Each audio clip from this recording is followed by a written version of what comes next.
আপনি আল্লাহর থেকে অনেক দূরে সরে গিয়েছেন, অসংখ্যবার আল্লাহর অবাধ্যতা করেছেন। আপনি তো ভালো মানুষ নন। আপনাকে উদ্দেশ্য করে আল্লাহ কি বলেন?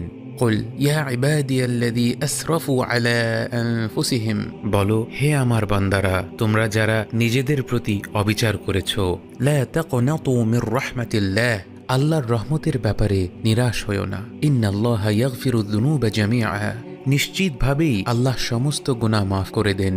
ইন্নাহু হুয়াল গফুরুর রহিম, তিনিই তো অত্যন্ত ক্ষমাশীল ও পরম দয়ালু। সবচেয়ে বড় যে ভুলটা আমরা করতে পারি তা হলো দোয়ার ব্যাপারে নিরাশ হওয়া।